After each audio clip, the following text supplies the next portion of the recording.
Hello, my name is Mark Belder. I'm the chair of the National Cardiac Audit Programme Operational and Methodology Group.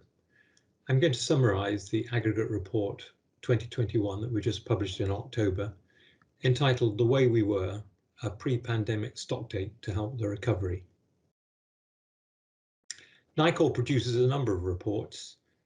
We're commissioned by the Healthcare Quality Improvement Partnership to produce an annual cardiovascular report, which we do with an aggregate report summarising a number of aspects of the quality of care provided to patients with cardiovascular disease. We produce a patient and public report, and we produce 6 specialty reports. We've also, over the last 1 to 2 years, provided data tools to allow hospitals to provide real-time information into NICOR, and we provide back real-time information looking at their contemporary performance against the national average or even against the leading centres. We also occasionally provide specific ad hoc reports, such as the COVID-19 report that we published last year. This is done through a framework coordinated by the Operational and Methodology Group, and also we're supported brilliantly from workshops from UCL partners. We get a steer from our board, and we get advice from our professional liaison group, chaired by the president of the British Cardiovascular Society. That group has representatives from all of the professional societies involved with the programme, including the Society of Cardiothoracic Surgeons. And we also have advice from the Patient Advisory Group, and we're particularly beholden to the patient representatives on the Operational and Methodology Group itself. The clinical leads for the specialty reports all have their own advisory group that we refer to as the domain expert groups. So when we produce the report, we have a single aggregate report in which we develop themes for a particular year, and we have a parallel patient-facing report. And the aggregate report summarises particular issues from all of the 6 specialty reports. We provide hospital-level data, and we also support the clinical outcomes programme, in which the public can see individual outcomes from specific cardiac surgeons or individual angioplasty consultants, and we also provide data to the devolved nations. We were particularly influenced by a workshop organised by the Healthcare Quality Improvement Programme back in 2019, which highlighted that a trust wanted to see its own data, wanted to compare that data with the national average or a peer group, and to assess gaps and identify whether a specific improvement programme would be needed on any particular measure. So we've really tried to support this with real-time or continuous data provision, and also to highlight improvement methodology tools. We understand the world is busy and not everybody can read all of our reports. So each of the reports, whether the aggregate report or the individual specialty reports, have an upfront messaging provided by at-a-glance infographics, and also key messages that are buried within the executive summary in the first few pages of the reports. In the specialty reports, we have a standard design for the quality improvement metrics, naming the metric and why it's important, the standards to be met, and we provide references where appropriate. And then we do the analysis and provide the results against the standard, showing trends over time. And also for the period under review, we look at the variation between hospitals. And then we try and provide what we hope to be smart recommendations, that is targeted and doable recommendations. And each specialty report has its own recommendations, but we summarise these all together in a particular chapter in the aggregate report. Because it's an online web-based report, we provide links to all of our sources, the national societies and national organisations that stakeholders in the programme, as well as our partners. And we also have links to the training videos on data tools that you'll be hearing about later on today. We also provide links to other agencies that use our data, such as NICE and GIRFT, the regulators and so on, a link to the glossary and other useful websites for patients with cardiovascular disease. So in the report leading up to the pandemic, we thought we would look to see where we were improving over time, where we had stalled, and where things were getting worse. Now, I don't have time to highlight everything, but there have been significant improvements over the last decade or so in a number of aspects of care for patients with cardiovascular disease. So, for example, if we look at aspects of care of patients with heart attacks, we see that proportionally more now receive reperfusion therapy compared with the past. And this may be because the slick primary angioplasty programs mean that fewer patients turn up too late to receive the benefits of treatment. After a heart attack, it's important to know what the heart pump function is for an individual patient, and that's usually done with echocardiography. And we've seen a year-on-year improvement in the number of patients who have in-house echocardiography and fewer who have echocardiography booked after discharge.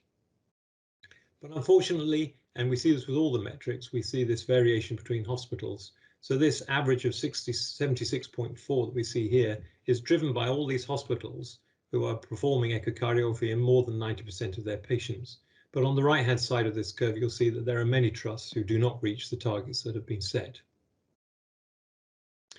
In some aspects, like with heart failure, we've seen an improvement, for example, in the number of patients who see a heart failure nurse specialist. But this is at a cost of fewer who see a consultant cardiologist. But overall, a high proportion of patients with heart failure do see a heart failure specialist now. And that has driven the access to evidence-based therapy for those with heart failure with reduced ejection fraction.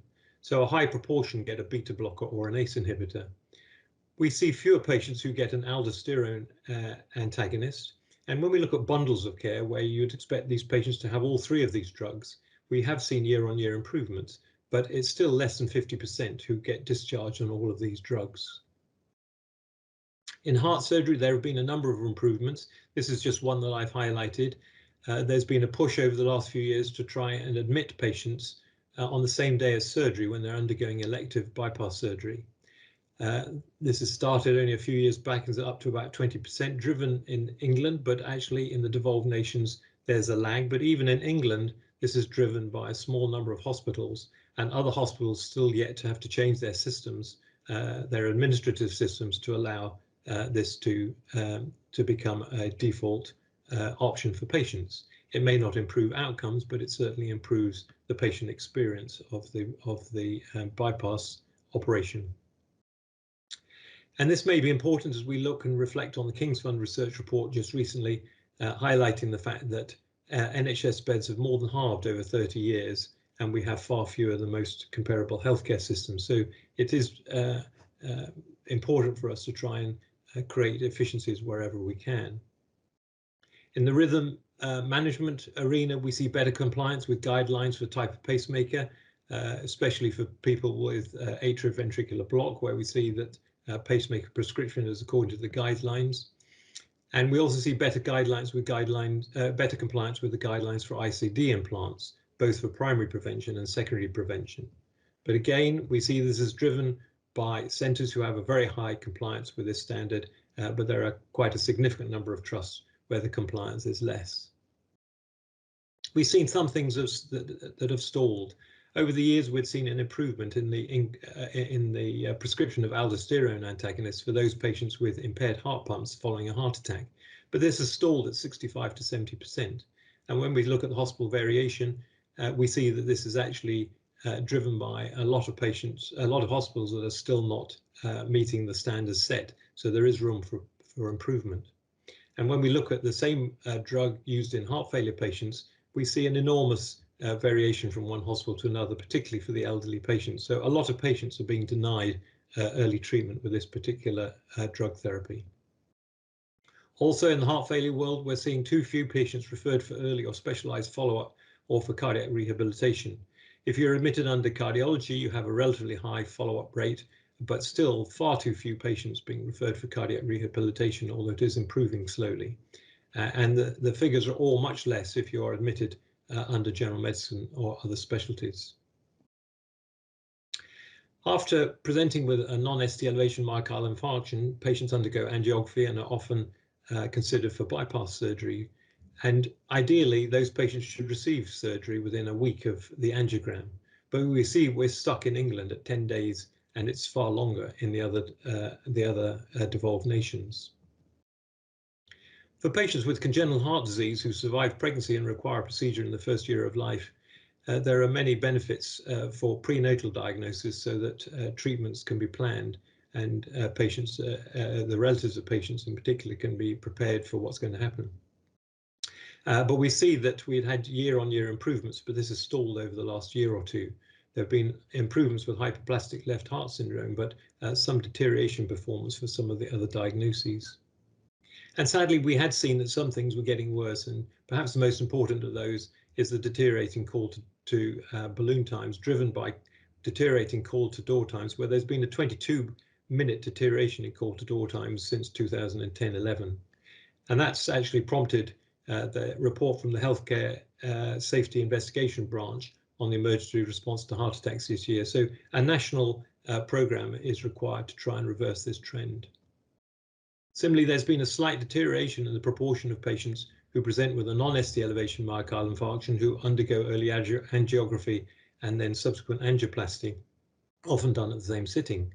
And ideally, these patients should undergo this treatment within 72 hours. But as you can see, only 50% or so are actually receiving it in that time frame, and it's getting slightly worse. And similarly, ideally, that angioplasty should be done within that time frame, and it's getting slightly worse. And again, there's considerable variation between hospitals. So although there are some centres that are doing extremely well in this area, there are a lot of hospitals that are failing to meet the targets set. We had hoped over time that patients would be waiting a shorter period of time for elective bypass surgery, but in fact, leading up to the pandemic, this was actually getting slightly worse, not only in England, but actually in all of the 4 devolved nations. So there are considerable challenges to the National Health Service as we've gone through the first few waves of the pandemic, and we're now in an endemic phase, and we're trying to work out how we recover and how we address some of the things, but service design, redesign is almost certainly going to be warranted. And within the thoughts for that, we hope this information will be useful as we try and tackle reductions in call to balloon times for patients undergoing primary angioplasty. We'd like to see a reduction in times to angiography, angioplasty or bypass surgery for patients with non-ST elevation myocardial infarction.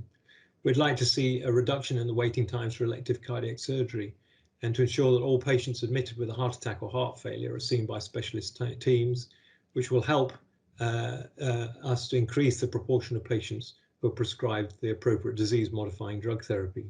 But to do all of this against the backdrop of the current pandemic, the substantial backlog that's been building up, as well as dealing with those who are newly presenting, is quite clearly a considerable challenge. This represents an enormous amount of work by people across the country. I'd like to thank all those who participate in the ability to bring this data in and for us to produce the information out that's necessary. And in particular, for this particular workshop, I'd like to thank you for listening.